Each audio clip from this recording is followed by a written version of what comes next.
ओम शांति। आज के 11 जुलाई 2026 बाबार अमूल्य महावाक्य शुनब।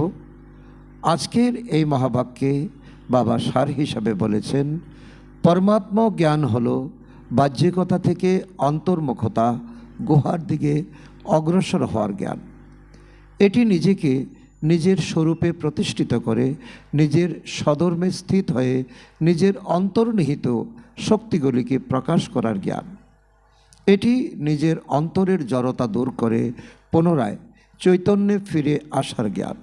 কিন্তু এর জন্য অত্যন্ত প্রয়োজন আমরা যেন সর্বদা পরচিন্তা, পরদর্শন, পরমত এবং অন্যের বিষয় নিয়ে ব্যস্ত থাকার প্রবৃত্তি থেকে দূরে থাকি এবং সর্বদা আত্মচিন্তায় নিমগ্ন থাকি। কেবল পরমাত্মার শ্রীমত অনুযায়ী প্রতিটি কাজ করার সর্বতোভাবে চেষ্টা করি। যত বেশি আমরা এই পুরুষার্থে সফল হই, তত বেশি আত্মা তার নিজস্ব স্বরূপে, যে স্বরূপ আত্মার অনাদি ও চিরন্তন রূপ, তাতে পুনরায় আমরা প্রতিষ্ঠিত হতে পারি। 3 কালের এবং 3 লোকের যথার্থ জ্ঞান নিজের মধ্যে ধারণ করে সেই অনুযায়ী এই সৃষ্টির রঙ্গমঞ্চে আমরা আমাদের নির্ধারিত চরিত্র যথাযথভাবে পালন করার সক্ষম হই। তাই আজকের মুরলিও আমাদের অত্যন্ত গভীরভাবে শিক্ষা দিচ্ছে কিভাবে পরচিন্তন থেকে দূরে থেকে আত্মচিন্তার মাধ্যমে সকল আত্মার অন্তরের জ্যোতি জাগিয়ে তুলতে হয়। তো এখন আমরা শুনব আজকের মুরলি বিস্তারে। ওম শান্তি। আজকে বাবা বলেছেন, মিষ্টি বাচ্চারা, তোমাদের নিজের বিষয়ে ভাবা উচিত, অন্যের বিষয়ে নয়। কারণ ড্রামা অনুসারে যে করবে সেই পাবে। আজকের মুরলি থেকে প্রশ্ন, ত্রিকালদর্শী হয়ে আত্মার কোন কথাটি স্মরণে এসেছে? উত্তর, আত্মার স্মৃতি জাগ্রত হয়েছে যে আমরা প্রকৃত রূপে মূল বতনের নিবাসী। এই ড্রামাতে পার্ট প্লে করতে এসেছি। আমরা মুখ্য অ্যাক্টর হয়ে 84 জন্মের পার্ট প্লে করেছি। এখন বাবার সম্মুখে আছি, তারপর বাবার সঙ্গে ঘরে ফিরে যাব। পবিত্র হয়ে ঘরে ফিরতে হবে, তারপরে সুখধামে আসতে হবে। এই সম্পূর্ণ খেলাটি ভারতকে নিয়েই রচনা হয়েছে। এই সমগ্র জ্ঞান ত্রিকালদর্শী হওয়ার জন্যই স্মরণে এসেছে। বাবা বলছে, এখন তোমরা ত্রিলোকের জ্ঞান এবং 3 কালের জ্ঞান প্রাপ্ত করছো। আর আমাদের অরিজিন অর্থাৎ আমরা পরমধাম নিবাসী। এই সৃষ্টিচক্রে এসে আমরা 84 জন্মগ্রহণ করে এখন বাবার সম্মুখে এসেছি, বাবার সঙ্গে ঘরে ফিরে যাব। এটি একটা খেলা। আর তার জন্যই বাবা বলছে, তোমার এখন মোটেই অবসর নেই। এতদিন তুমি অবসর রয়েছ বলে যেটা মনে করো, এটা মায়া তোমাকে বানিয়েছে। পরচিন্তন, পরদর্শন এবং পরকে নিয়ে আলোচনা সমালোচনা, এখন নিজেকে নিয়ে ভাবো। কারণ বাবা বলছে যে করো আর পাও, এটাই হচ্ছে কৃপা।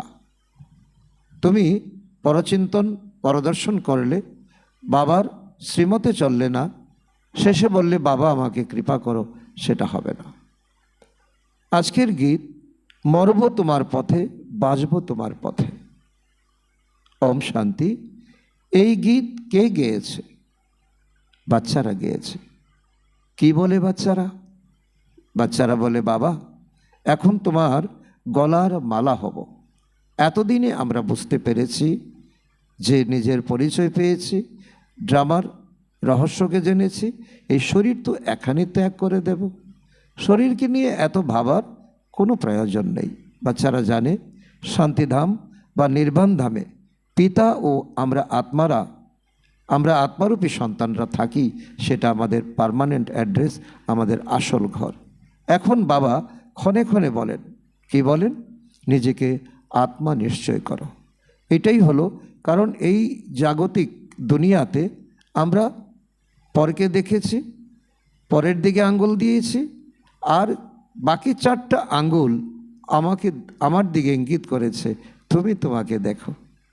তো এই মুদ্রাটা যখন আমরা করি তখন এর আধ্যাত্মিক অর্থ বাবা আমাদেরকে বুঝিয়েছেন।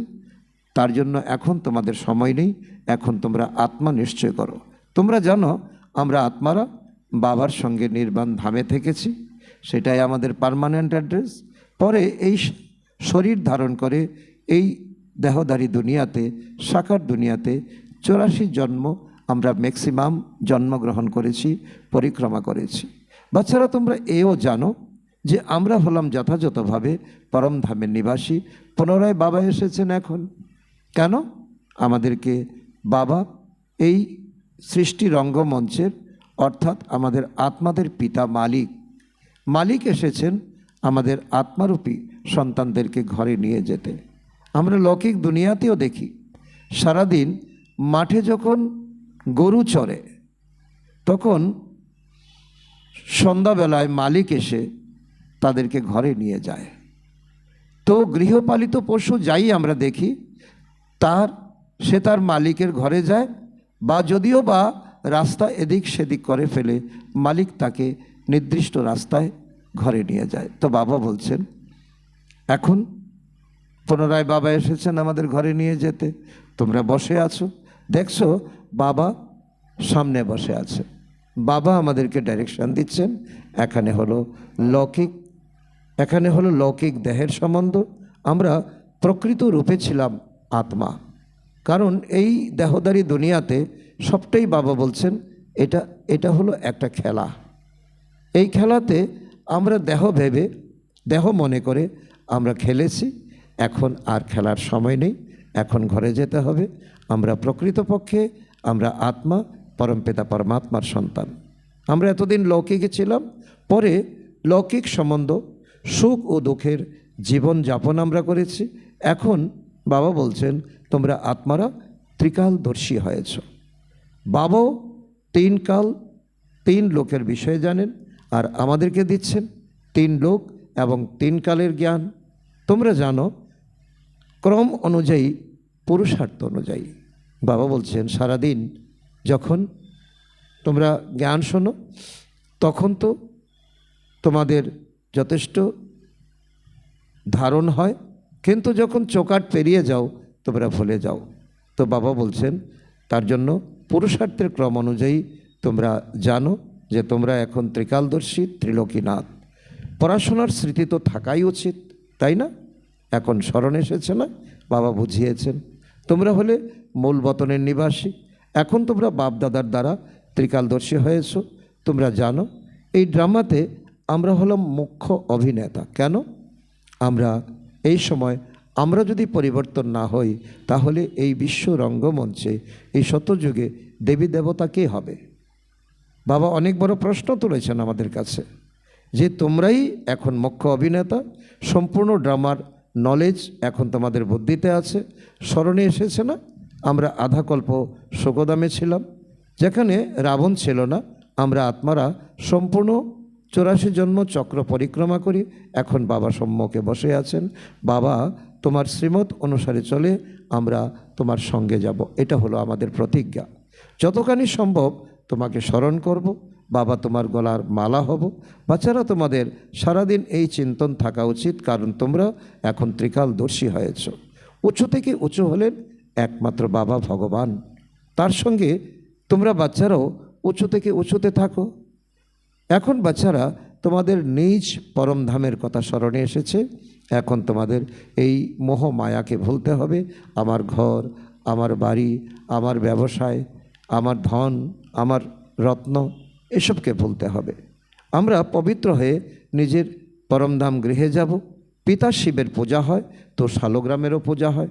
কারণ এখন তোমরা এই শালগ্রাম, আত্মারূপী শালগ্রাম, পিতা পরমাত্মাকে এখন সহযোগ দিচ্ছ।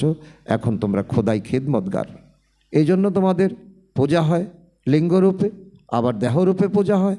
আর বাবার হয় সিঙ্গেল, বাবা নিরাকার রূপে। বাবার নিরাকারকে আমরা চিনি না, নিরাকারকে আমরা ভাবতে পারি না, তাই লিঙ্গ দিয়ে আমরা পূজা করি। বাবা স্বয়ং এসে আত্মাদের পবিত্র করেন।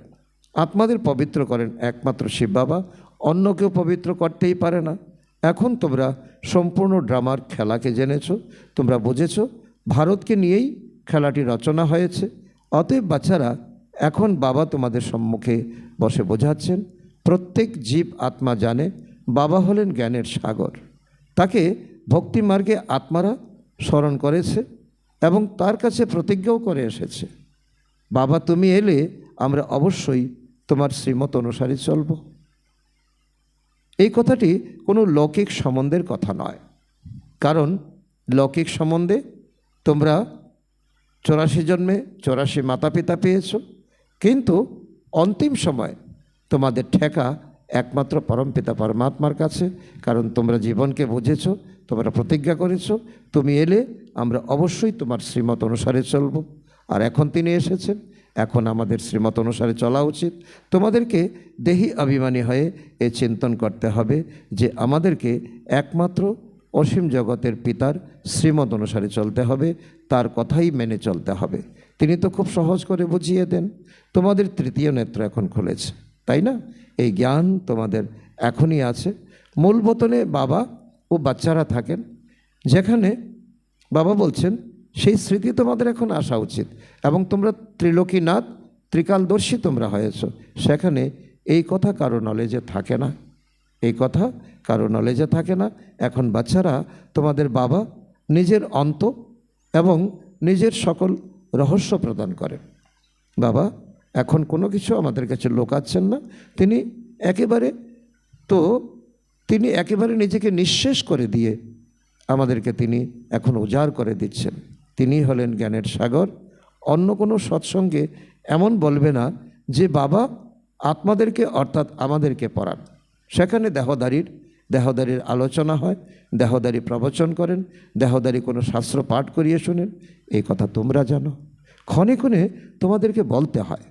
বাবা বারবার আমাদেরকে স্মরণ করিয়ে দেন, দেহি অভিমানী হও, আত্মচিন্তন করে আত্মস্বরূপে থেকে এই জ্ঞানকে শ্রবণ করো, তাহলে বুদ্ধিরূপী বর্তন তোমাদের শোনার হবে এবং এই জ্ঞান ধারণ হবে।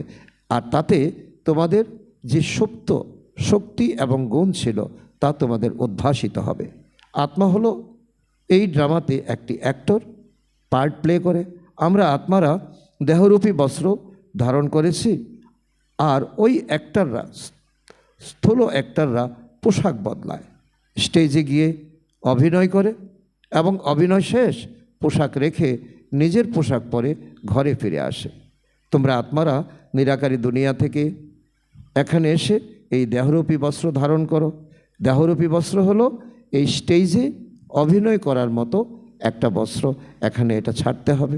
শুধু স্টেজে যে অভিনয় হয় তারা শুধু নিজের পোশাক বদলায়। আমরা আত্মা, আমাদেরকে বাবা পুনরায় এসে রাজযোগের শিক্ষা প্রদান করছেন। কারণ রাজযোগের শিক্ষা যদি আমরা গ্রহণ না করি, আমাদের মন এবং বুদ্ধি যদি আমাদের পরিবর্তন না হয়, তাহলে এই জ্ঞান ধারণ হবে না, আমাদের মধ্যে নির্মোহী ভাব আসবে না। এখন তোমরা বাচ্চারা বুঝেছ বাবা এসেছেনই, তাই নিশ্চয়ই আমরা বাবার সহযোগী হব, খোদাই খিদমতগার হব, পবিত্র হয়ে সম্পূর্ণ ভারতকে পবিত্র বানাবো। আমাদেরকে শ্রীমত অনুসারে চলতে হবে। শ্রীমত বলে বাবাকে স্মরণ করতে হবে, যে করবে সেই পাবে। সবাই তো এসে পুরুষার্থ করবে না, যারা কল্পপূর্বে পুরুষার্থ করেছে তারাই করবে। এখন ফিরে যেতে হবে, তাই পুরুষার্থ করে পবিত্র নিশ্চয়ই হতে হবে। আমরা উপরে মূল বতনের নিবাসী, বারবার বাবা আমাদের স্মরণ করিয়ে দিচ্ছেন, এ কথা ভুললে চলবে না। সর্বপ্রথমে আমরা স্বর্গে এসেছিলাম, তারপর সিঁড়ি বেয়ে নিচে নেমেছি। বাবা বোঝান কাদেরকে? ভারতবাসীদেরকে। ভারতেই আসেন, স্মরণও ভারতে করে যে এসে আমাদের পবিত্র করো। হে পরমাত্মা, হে দীনদয়াল, আমরা দুঃখে আছি, আমাদেরকে এখন শোকধামে নিয়ে যাও। আমরা অপবিত্র হয়ে গেছি, আমাদেরকে পবিত্র করো। পবিত্র কিভাবে করবেন? তো শরীর ধারণ করে আমাদের শ্রেষ্ঠ কর্ম শেখাও। তো এখানেই আসল বাবার পরিচয় ফুটে উঠছে।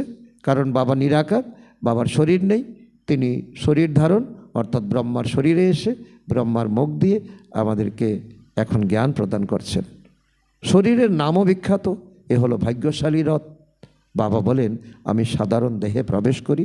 আগেও বলা হয়েছিল, বাচ্চারা তোমাদের স্মরণে এসেছে না, যথাযথ 5000 বছর পূর্বেও বাবা এই কথাই বলেছিলেন। অন্য কেউ এই কথা বলতে পারে না, কারণ এটাই হলো নিশ্চয় বুদ্ধি বিজয়ন্তীর লক্ষণ। একমাত্র বাবা বলেন, 5000 বছর পূর্বেও আমি এই শরীরে এসে তোমাদেরকে বুঝিয়েছিলাম।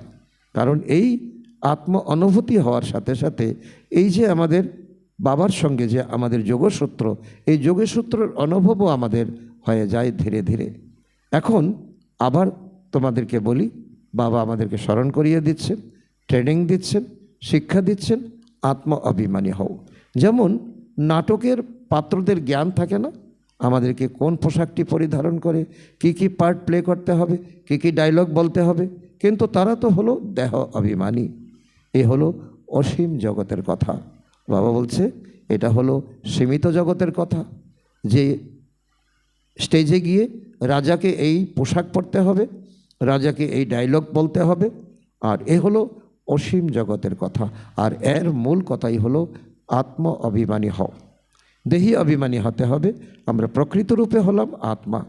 এখন তোমাদের পার্ট পূর্ণ হচ্ছে, বাবার সম্মুখে বসে সব কিছু তোমাদের বোঝাচ্ছেন। এই কথাটি ভুলে যাবে না। মায়া কি করে অনেক বিঘ্ন সৃষ্টি করে, যে আত্ম অভিমানী হওয়ার পথে মায়া বিঘ্ন সৃষ্টি করে বাবা বোঝার। বাচ্চারা তোমাদের কোনো রকম তোমাদের যাতে বিকর্ম না হয়, মনে অনেক ঝড় আসবে, সংকল্প আসবে, বিকল্প হবে, নিজের পরীক্ষা নিতে হবে। নিজের পরীক্ষা নিতে হবে আমাদের কর্ম ইন্দ্রিয়গুলি যেন চলায়মান না হয়। সংকল্প বিকল্প আসবে, উঠবে। তো বাচ্চাদের প্রতিও বাবা বলেন যে ঘরে বাচ্চা আছে, তাহলে সংকল্প চলবে, বাচ্চা অনেক কর্ম করবে, কাণ্ড করবে, তাহলে তোমার হাত চলা উচিত নয়, তাহলে তোমাদের কর্ম ইন্দ্রিয় চলায়মান হয়ে গেল। ঠিক সেই রকম বাবা বলে কাম মহাশত্রু। ক্রোধকেও বাবা বলেন 2 নম্বর। তাই বাবা বলেন আমরা কাম বিকারকে জয় করতে পারি কি? এখন নিজেকে পরীক্ষা করে দেখো। অনেক মায়ার ঝড়ঝণ্ডা আসবে, মনে অনেক সংকল্প বিকল্প আসবে। তোমাদের জন্য তো খুবই সহজ, আমরা আত্মা, এক পিতার সন্তান। এই একটা ডায়লগে, যেমন স্টেজে রাজা বা অন্যান্য অভিনেতা তো বিভিন্ন ডায়লগ বলে সকলের হাততালি কুড়ায়, আর এখানে বাবা বলে হাততালি করণের কোনো ব্যাপার নেই। তুমি অরিজিন যে আত্মা, সেটাকে অনুভব করো। আমি এক আত্মা, এক পিতার সন্তান। তবেই দেখবে তুমি কাম বিকারকে জয় করতে পারবে। বাবার সঙ্গে যোগযুক্ত হতে হবে। কর্ম ইন্দ্রিয়গুলি চলায়মান হওয়া অর্থাৎ দেহ অভিমানে থাকা, তাই না? তোমরা কাউকে ভয় করবে না, নির্ভয় হতে হবে। কারণ পরমপিতা পরমাত্মা আমার সাথী। যেখানে যাও সাক্ষী স্বরূপে দেখতে হবে আমরা তো আত্মা। যাই কিছু তোমার সম্মুখে ঘটে যাক, সাক্ষী হয়ে দেখো। এই খেলাটি তোমরা পুরোপুরি জেনে গেছো। উঁচু থেকে উঁচু হলেন বাবা, এই কথাটি বুদ্ধিতে রাখতে হবে। আর উঁচু থেকে উঁচু বাবা, তিনি হলেন বিন্দু। এই বিন্দুকে দেখছেন, বিন্দুকে শিক্ষা দিচ্ছেন। নিরাকারী দুনিয়ায় আত্মাদের বৃক্ষ আছে। আত্মাদের বৃক্ষ অর্থাৎ বাবা বলেন এই বৃক্ষেরও সেকশন আছে। তোমরা এক পার্টিকুলার সেকশনে গিয়ে তোমরা থাকো। বীজ থেকে বৃক্ষ উৎপন্ন হয়, তারপর ক্রম অনুসারে পাতা বেরোয়। এও ঠিক সেই রকম। এই দুনিয়ার হলো মনুষ্য সৃষ্টিরূপী কল্পবৃক্ষ, আর উপরে হলো নিরাকার বৃক্ষ। উপরের থেকে ক্রম অনুসারে আত্মারা নিচে নেমে আসে। কেউ সত্যযুগে আসে, কেউ ত্রেতা, কেউ দ্রাপরে, কেউ কলিযুগে, কেউ এখনও আসেনি। বাবা বলছেন দেখো কর্ম কী জিনিস। আত্মা এখনও যে বসে আছে পরমধামে, সে কি এমন কর্ম করেছে যে এখনও বসে আছে? আত্মা কিভাবে প্রবেশ করে, কিভাবে বেরিয়ে যায়, তা কেউ দেখতে পায় কি? দেখতে পায় না। এখন বাবা বোঝাচ্ছেন তোমাদের আত্মা পতিত হয়েছে, তাকে পবিত্র করতে হবে। তোমরাও ডেকেছিলে, আত্মা আমরা পবিত্র হয়ে গেছি, আমাদেরকে পবিত্র করো। আর বাবা সেই মহামন্ত্র দিচ্ছেন, মন মনাবো, নিজেকে আত্মা মনে করে পিতা পরমাত্মাকে স্মরণ করো। ব্রহ্মার দ্বারা এই কথা বারবার সে বাবা বোঝান। বাবা কর্মেন্দ্রিয়ের সাহায্যে তো কথা বলেন, তাই না? এই কথাটাও আমাদের কাছে বাবা বারবার বলছেন, ব্রহ্মাকে নয় শিব বাবাকে স্মরণ করো। আত্মা বিন্দু যদি এর ভিতরে না থাকে তবে কর্ম ইন্দ্রিয় কিছু করতে পারবে না। এত সূক্ষ্ম বিন্দু কতখানি পাওয়ারফুল, এতেই সম্পূর্ণ নলেজ ভরা আছে। তো আমাদের যা কিছু আমরা খুইয়েছি, আর যত তো কোটি কোটি আত্মা আমরা আছি, সকল কোটি কোটি আত্মার শক্তি বাবার কাছে আছে। সকলেই আমরা সমানে, এক সমানে।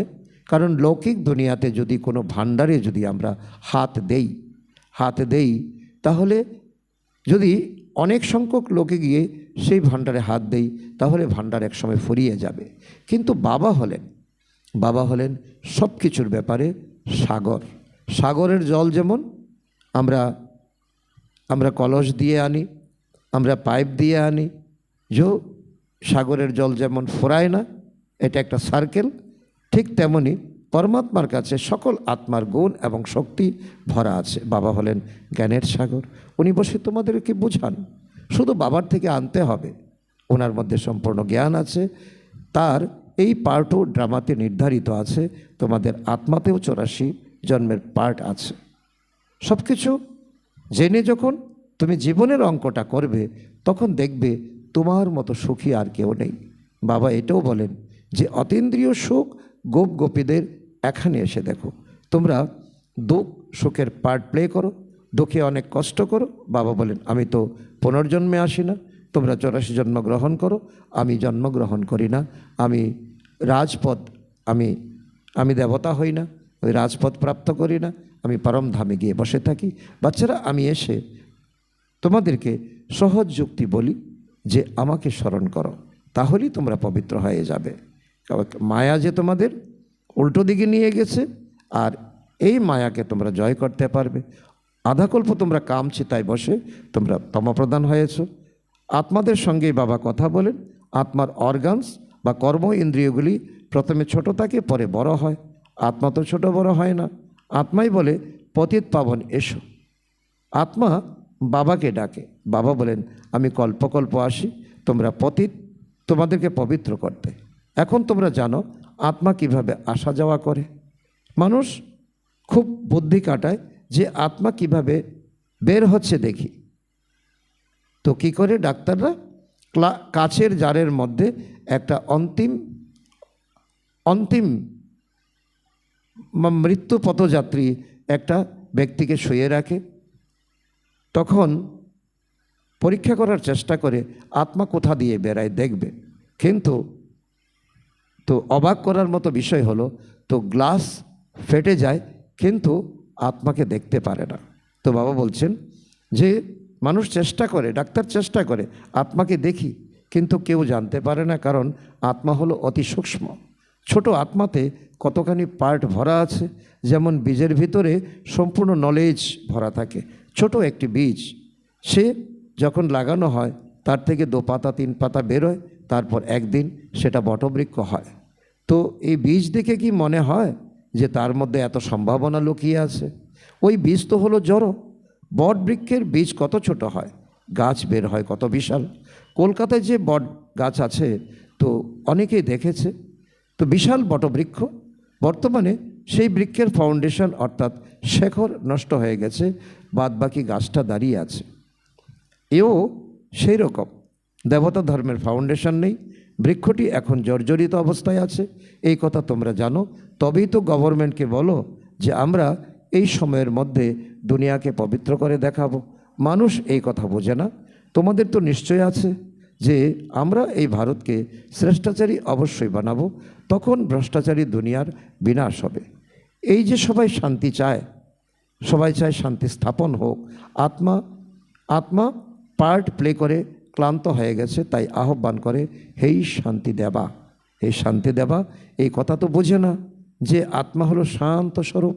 কিন্তু এখানে আত্মাকে কর্ম ইন্দ্রিয় দ্বারা কর্ম তো নিশ্চয়ই করতে হবে। আত্মা বলে শান্তি দাও। এই কথা কেউ জানে কি? জানে না যে শান্তিধাম আলাদা, শোকধাম আলাদা। শান্তিধাম নির্বাণধাম, লাল দুনিয়া, ব্রহ্ম মহাতত্ত্ব। শোকধাম অর্থাৎ সত্যযুগ, সেখানে অল্প সংখ্যক মানুষ থাকে। বাবা বলে লাখ আত্মার বাস হবে সত্যযুগে। ওই হলো পবিত্র দুনিয়া, সেখানে সব কিছু শান্তিপূর্ণ, সেখানে কেউ শান্তি চায় না। আর এখানে অশান্তির দুনিয়া, এখানে সকলে শান্তি চায়। কর্ম তো সেখানেও করে, সেখানেও জমি জমা হয়, সেখানেও সকলে তো খাওয়া দাওয়া করে, কর্ম করে, যেমন এখন করছি। কিন্তু সত্যযুগের কর্ম থাকবে অন্যরকম, কিন্তু সেখানে অশান্তি হবে না। জীবন মুক্তিধাম অথবা শান্তিধাম দুই হলো আলাদা। সত্যযুগে জীব আত্মাদের কাছে সুখও থাকে, শান্তিও থাকে, এবার হেলদি ওয়েলদি থাকে। হেলদি ওয়েলদি হ্যাপিনেস তিনোটাই তাদের বরদান রূপে থাকে। এখন তোমরা জানো স্বর্গ কাকে বলা হয়। দুনিয়ার এই কথা কেউ জানে না যে স্বর্গ কী। এরা অর্থাৎ লক্ষ্মী নারায়ণ তো সন্তান, তাই না? কার সন্তান? পরমপিতা পরমাত্মার। এই বাচ্চাদেরকে সুখ দিয়েছে কে? লক্ষ্মীনারায়ণকে কে সুখ দিয়েছে? কেউ তো সুখ প্রদান করেছে। এদের রাজ্য কি আবার আসছে? এটাও আমাদের কাছে প্রশ্ন। স্বর্গ অবশ্যই রিপিট হবে। বাবা বলছে তো চক্রবৎ পরিবর্তনতে, এটাও আমরা শাস্ত্রে পেয়েছি, চক্রবৎ পরিবর্তনতে শোকানিচ দুঃখানিচ। তো দুঃখের পরে সুখ আসছে, শতযুগ আসছে, রিপিট হবে। স্বর্গে যখন থাকবে তখন এমন বলবে না যে নরকে আবার রিপিট হবে। এই সময়ে তোমাদের জ্ঞান আছে, স্বর্গে তোমাদের জ্ঞান থাকবে না। এখন বলছো যে পবিত্রতা, সুখ শান্তির নতুন দুনিয়া রিপিট হবে। এ হলো পুরানো দুনিয়া দুঃখধাম। একেই বলা হয় আয়রন এজ। নতুন দুনিয়াও ছিল, তাই না, যাকে স্বর্গ বলে। এই জ্ঞান তোমাদের বুদ্ধিতে আছে। যথাযথভাবে আমরা পুনরায় দেবী দেবতায় পরিণত হচ্ছি। তোমাদের এই হলো এইম, অবজেক্ট। আমরা পুনরায় স্বর্গের বাদশাহী প্রাপ্ত করি, অসীম জগতের পিতার কাছে স্বর্গের অধিকার অবশ্যই নেব। এই কথাটি ভালোভাবে স্মরণ করতে হবে। আমরা আত্মারা সেখানে বাস করি, পরে এখানে আসি পার্ট প্লে করতে। এই দুনিয়াটা হলো নাটকের দুনিয়া। এখন স্মরণ এসেছে না 84 জন্ম কিভাবে গ্রহণ করি, কোন যুগে কত জন্ম, বাবা বুঝানো তোমাদের, অর্থাৎ ব্রহ্ম মুখবংশাবলী ব্রাহ্মণদেরকে এই জ্ঞান প্রদান করছেন। ব্রাহ্মণ না হয়ে, প্রজাপিতা ব্রহ্মার সন্তান না হয়ে তো শিব বাবার কাছে স্বর্গের অধিকার কিভাবে প্রাপ্ত করবে? বাবা বলছে এতটুকু তোমাদের মার্জিন তো অবশ্যই চাই, দক্ষতা চাই। তোমাদের ব্রাহ্মণ হতে হবে। প্রজাপিতা ব্রহ্মা হলেন বিখ্যাত, ব্রহ্মার দ্বারা নতুন দুনিয়ার স্থাপনা করেন। সুতরাং নতুন দুনিয়ার রাজ্য নিশ্চয়ই তারাও প্রাপ্ত করেন। 5000 বৎসর পূর্বে ব্রহ্মার দ্বারা বিষ্ণুপুরীর স্থাপন করেছিলেন। বাবা বলছে স্থাপন করেছিলেন, এখন পুনরায় রিপিট হচ্ছে। তো এখান থেকে বাবা বলছে যে ব্রহ্মা এবং সরস্বতী, যে নারায়ণ এবং লক্ষ্মী হবেন, তাদের রেজাল্ট আউট হয়ে গেছে। বাকি যে আরও 7 জোড়া, 8 জোড়া লক্ষ্মী নারায়ণ হবেন। এর মধ্যে 1 জোড়া বাবা তাদের ত্যাগ তপস্যা প্রমাণিত হয়েছে, তারাই প্রথম লক্ষ্মীনারায়ণ হবেন। তার জন্য তোমরা প্রস্তুত নিচ্ছ। এখনও বাবা বলছেন এখনও তোমরা লাস্টে এসেও তোমরা ফার্স্টে যেতে পারো। অনেক বাচ্চারা জিজ্ঞাসা করে ড্রামাকে বড় মনে করব নাকি পুরুষার্থকে বড় মনে করব? তো বাবা কি বোঝান? বাবা বোঝান যে পুরুষার্থ তো অবশ্যই করতে হবে। পুরুষার্থ না করলে প্রালব্ধ কী করে পাবে? সম্পূর্ণ পুরুষার্থ করতে হবে। কেউ ভালোভাবে পুরুষার্থ করে তখন বুঝতে পারা যায় যে ড্রামা অনুসারে ওনার পুরুষার্থ ভালোভাবেই চলছে, পদও ভালো প্রাপ্তি হয়। তাদের পুরুষার্থ খুব তীব্র গতিতে চলতে চলতে অনেকের আবার কম পদ হয়ে যায়। ব্রাহ্মণীরা জানে, ব্রাহ্মণীদের কাছে যারা আসে তারাও জানে অমুকে ভালো পুরুষার্থ করত, আজকাল আসে না। এমুকে ডাল পুরুষার্থ করে, একদিন দেখা গেছে সে খুব মহান হয়ে যাচ্ছে, সে খুব ফাস্ট চলে যাচ্ছে। তারা বলে আমাদের বুদ্ধিতে, যারা ডাল বুদ্ধির তারা বলে আমাদের বুদ্ধিতে কোনো কিছু ঢোকে না, বাবাকে আমরা স্মরণ করতেই পারি না, তাই আমরা আর চলতে পারবো না। এটা হলো উচ্চ লক্ষ্য। লক্ষ্মীনারায়ণ হওয়া তো মাসির ঘর নয়। এমন কথা লিখে দেয় আর বাবার ঘরে আসে না। মুখ্য কথা হলো নির্বিকারী হওয়া, জীবনে প্রতিজ্ঞা করা। তো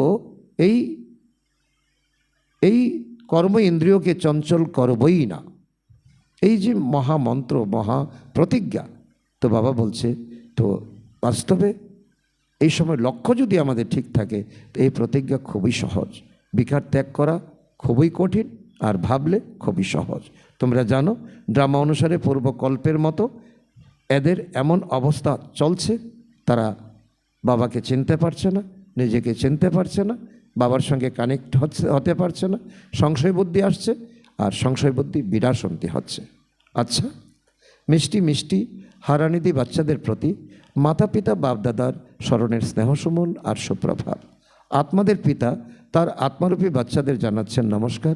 আমরা আত্মারূপী সন্তানরা আমাদের মাতা পিতা বাপদাদাকে জানাই স্মরণের স্নেহসুমন, সুপ্রভাত ও নমস্কার। ধন্যবাদ বাবা, ধন্যবাদ। আজকের মুরলী থেকে ধারণার জন্য মুখ্যসার 1 নম্বর, এই অসীম জগতের খেলাটিকে সাক্ষী হয়ে দেখতে হবে, কাউকে ভয় পাবে না। নির্ভয় হওয়ার জন্য আমি আত্মা, এই পাঠ পাক্কা করতে হবে। নাম্বার 2, নিজের চেকিং করে নিজেরই পরীক্ষা নিতে হবে যে কোনো কর্মেন্দ্রিয় চলমান হয় না তো? কাম বিকারকেই জয় করেছ? কতখানি দেহি অভিমানী হয়েছ? আজকের মুরলী থেকে বাপদাদার মধুর বরদান আমাদের বাচ্চাদের প্রতি, এক বাবার স্মৃতিতে থেকে সত্যিকারের সোহাগের অনুভবকারী ভাগ্যবান আত্মা ভব। এর অর্থ বাবা বলছেন, যে আত্মা কোনো আত্মার কথা শোনেও শোনে না, কোনো অন্য আত্মার স্মৃতি সংকল্প বা স্বপ্নেও আনে না, অর্থাৎ কোনো দেহদারির প্রভাবে আসে না। এক বাবা, দ্বিতীয় কেউ নেই, এই স্মৃতিতে থাকে, তার ললাটে অবিনাশী সোহাগের তিলক লেগে যায়। এরকম দেহদারির সোহাগী আত্মারাই ভাগ্যবান হয়। আজকের স্লোগান, নিজের শ্রেষ্ঠ স্থিতি বানানোর জন্য অন্তর্মুখী হয়ে পুনরায় বহির্মুখী এসো। আজকের অব্যক্ত ইশারা, জ্বালাস্বরূপ স্থিতিতে থেকে শক্তিশালী স্মরণের অনুভব করো। তার অর্থ বাবা বলছেন, যেরকম অগ্নিতে কোনো জিনিস দিলে তার নাম, রূপ, গুণ সব পরিবর্তন হয়ে যায়, এরকম যখন বাবার স্মরণের লগনের অগ্নিতে পড়ো তখন পরিবর্তন হয়ে যাও। মানুষ থেকে ব্রাহ্মণ হয়ে যাও, তারপর ব্রাহ্মণ থেকে ফরিস্তা তথা দেবতা হয়ে যাও। লগনের অগ্নি দ্বারা এমন পরিবর্তন হয় যে নিজস্ব বলে কিছুই থাকে না। এই জন্য স্মরণকেই জ্বালা স্বরূপ বলা হয়। আচ্ছা, ওম শান্তি।